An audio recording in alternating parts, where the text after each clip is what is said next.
오늘도 지난 며칠과 같이 똑같은 모습을 보여주고 있는 비트코인, 그리고 암호화폐 시장에 관련된 소식을 들고 인사를 드려보고 있는 크립토 마토입니다. 오늘 달러 인덱스 지수 상승하면서 100.83포인트를 기록하고 있는 가운데 미국 증시는 혼조세 및 대부분이 약간의 하락을 보여주고 있습니다.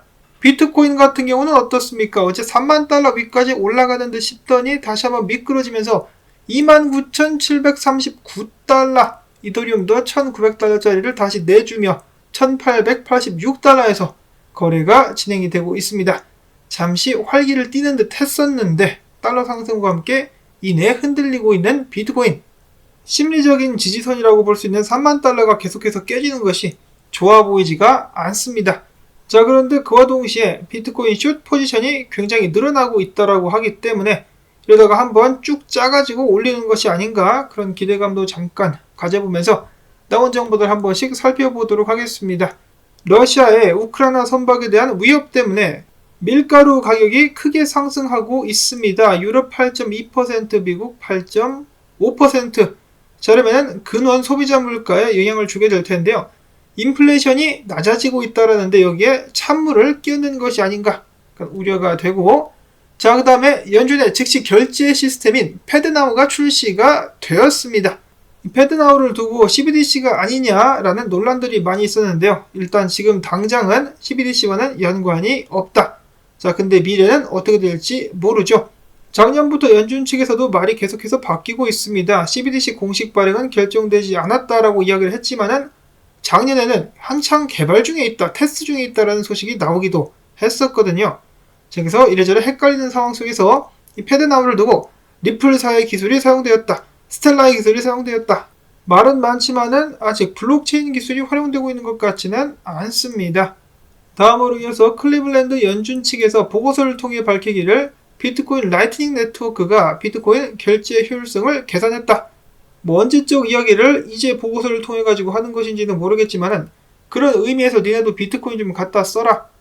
다음으로는 영국 재무위원회가 영국 재무장관에게 암호화폐 관련된 투자는 도박이다, 도박으로 간주를 하고 규제를 해야 된다라고 요청을 했는데 재무장관이 여시나 까잡사라고 하면서 거부하며 동의할 수 없다, 암호화폐는 도박이 아니라 다른 금융서비스처럼 규제될 것이다 라고 이야기를 했습니다.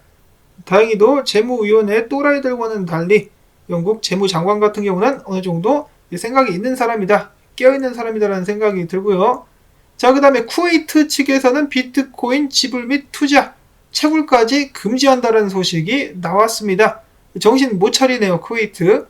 이에서는 최근에 CBOE의 CEO가 인터뷰를 통해서 밝히기를 우리는 현물 비트코인 ETF 승인을 위해서 지속적으로다가 규제 기관들에게 정보들을 계속해서 공유하고 있다라고 밝혔습니다. 어떻게든 현물 ETF를 승인시키고야 말겠다라는 강한 의지가 보여지고 있습니다. 한편 최근 패배의 쓴맛을 본 게리 겐세이 상원 세출위원회 청문회에 참석해가지고 이렇게 이야기를 합니다. 증권성 판단의 기준이 되는 하위 테스트는 개인 투자자 대상 암호화폐 판매에 적용되지는 않지만 그 가능성에 대해서 여전히 살펴보고 있다. 아직도 포기를 못했다라는 소리죠. 어떻게 해서든지 개인 투자자들을 괴롭힐 생각을 하고 있습니다. 악마 같은 자식. 이런 게리 겐세이를 두고 외국에서는 이렇게 평가를 하고 있다고 하는데요. SEC가 미국 내 암호화폐 시장을 정비하려는 미국 의회의 노력에도 불구하고 비협조적인 자세로 임하고 있다. SEC 양아치들은 하원 금융위원회 공화당 의원들이 제출한 디지털 자산 시장 구조 초안에 대한 기술적 피드백을 6주가 넘도록 제공하지 않고 있으면서 비협조적인 자세를 보이고 있다라고 그들을 비판했습니다. 해당 디지털 자산 구조 초안에는 CFTC의 디지털 자산 감독 권한을 부여하는 내용이 담겨져 있다고 하는데 어떻게 해서든지 암호화폐를 자신의 밥그릇으로 만들려고 안간힘을 쓰고 있다는 생각이 듭니다. 저런 쓰레기들을 위해서 미국 국민들의 세금이 쓰여지고 있다는 것 안타깝습니다. 이어서 어제 테슬라 재무 보고가 있었는데요. 그와 동시에 테슬라 웹사이트의 코드를 봤더니 비트코인 결제 옵션과 도지 결제 옵션이 있었다더라. 그들이 비트코인 결제를 제기하는 것이 아니느냐 라면서 커뮤니티가 들떴었는데 그것은 아니었고 소스 코드를 전에 집어넣었다가 아직까지 지우지 않은 것이어가지고 그렇게 보였을 뿐이다 라는 정정 보도가 나오기도 했었습니다. 한편 테슬라 같은 경우는 저번 분기에도 보유하고 있었던 비트코인을 팔지 않은 것으로 보고가 됐습니다. 일론 머스크도 종종 미국 정부 지출에 대해서 트윗을 남기곤 하는데요. 그런 의미에서 비트코인을 좀 솔선수범해가지고 사주는 것이 어떤가? 이어서는 동향 및 분석으로 넘어가도록 하겠습니다. 최근에 단기 투자자들과 채굴자들이 비트코인을 계속해서 덤핑한 데 이어서 이제는 고래들도 비트코인을 던지고 있다라는 크립토퀀트의 분석이 나왔습니다. 암호화폐 거래소로 대량의 비트코인들이 계속해서 이동하고 있다는 것인데요. 그와 동시에 비트코인은 강력한 하방 압력을 받고 있습니다. 코인베이스 프로로 3058개의 비트코인이 입금이 되기도 했었고, 블룸버그 전략가인 마이크 맥클론 같은 경우는 올해 말부터 해가지고 비트코인이 강한 역풍, 강력한 조정을 받을 수 있겠다라고 이야기를 했습니다. 비트코인은 작년 저점 대비 100% 상승을 했다. 추가 상승 나오기 전에 가격 하락이 먼저 나올 것 같다. 올해 하반기 디플레이션 역풍을 맞이한 비트코인이 하락세를 보일 것으로 예측한다. 현물 ETF가 승인이 되면은 비트코인의 활력을 불어넣을 수 있겠지만은 올해에는 ETF 관련된 결정이 날 것 같지 않다라고 이야기를 했습니다. 한편 미국 증시 같은 경우는 극단적 탐욕 단계에 들어섰으며 비트코인 같은 경우는 여전히 탐욕 상태. 이런 상황 속에서 짐 크레이머 같은 경우는 암호화폐 시장이 과매수됐다, 과열됐다라고 이야기를 했습니다. 이러면은 더 상승할 수도 있겠다라는 생각이 왠지 저는 드는데요.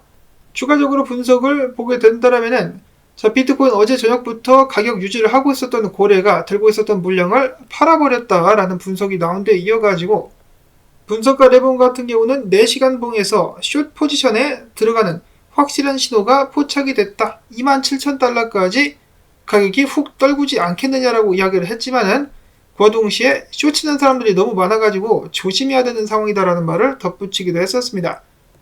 물론 지금 비트코인이 힘이 없긴 하지만 그렇다라고 해서 그동안에 움직였었던 범위를 벗어나는 것은 아니죠. 아직 벗어나지 않았기 때문에 반등할 가능성은 충분히 있다는 지적도 나오고 있습니다. 일단 범위가 한쪽으로 완전히 깨지기 전까지는 아무도 알 수가 없겠죠. 기다려보는 수밖에는 없겠고, 이어서 반감기가 다가오고 있는 라이트코인, 약세를 보이는 것 같지만은 주요 가격 지지선을 잘 메꿔주고 있는 가운데서, 지켜주고 있는 가운데서 디센딩 트라이앵글이 보여지고 있지만은 마지막 한 방 쏠 수 있지 않겠느냐. 마지막이라는 말은 해당 분석가가 하지 않았었습니다만은 시기상으로 봤을 때 한 번 크게 쏴줄 수 있지 않겠느냐 라고 이야기를 했었고, 그 다음으로 이더리움 같은 경우는 반등이 나오긴 할 텐데 여기 구간까지 내려와 가지고 롱 청산시키고 반등이 나올 것 같다.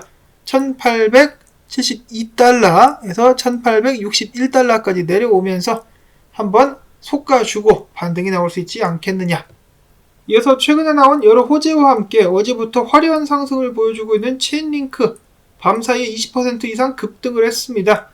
그들의 야심찬 프로젝트인 CCIP가 출시됐다는 소식은 엊그제 전해드렸기 때문에 생략을 하고, 그 동시에 고래들이 체인링크를 어마어마하게 샀다라고 하네요. 특히 2마리의 고래가 이번 주에 들어서만 78만 개의 체인링크를 축적을 했습니다. 이런 체인링크에 대해서 한 달 전부터 과감하게 매수를 들어갔다라고 이야기를 한 사토시 플리퍼는 이렇게 이야기를 합니다. 지금 롱 치는 사람들이 많아가지고 체인링크 가격이 떨어질 거라고 다들 이야기하는데, 내가 봤을 때 체인링크의 최종 가격은 100달러다. 그러므로 흔들리지 말고 계속해서 장수를 이어가라라고 이야기를 했습니다. 그러면서 다른 게시글을 통해서 뼈있는 말을 던져주기도 했었는데요. 일반 투자자가 암호화폐를 통해서 돈을 버는 방법은 장투다 라고 이야기를 했습니다. 그러면서 투자자 자신이 암호화폐를 카지노처럼 대하게 된다면 결국은 카지노를 떠나듯이 떠나게 될 것이다 라고 이야기를 한 것인데요. 성공적인 투자를 할 수 있을 것이라는 것이죠. 그 말이 정답인 것 같습니다.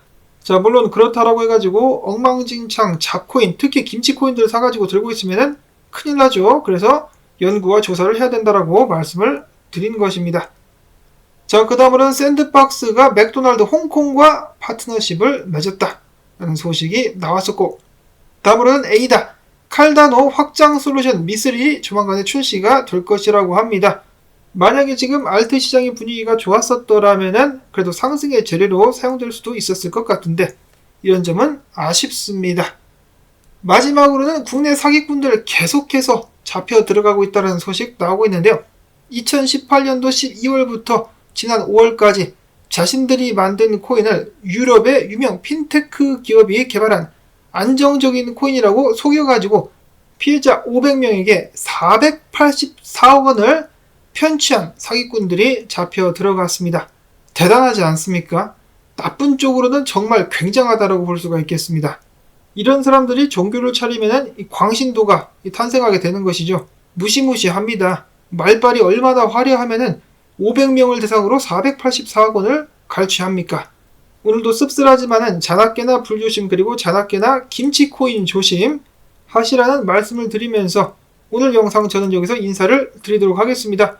도움되셨다면 오늘도 마찬가지로 수고했다는 의미에서 광고 영상 틀어만 놔주셔도 저에게는 큰 도움이 되겠습니다. 행복한 불금 되시기를 바라면서 안녕히 계십시오.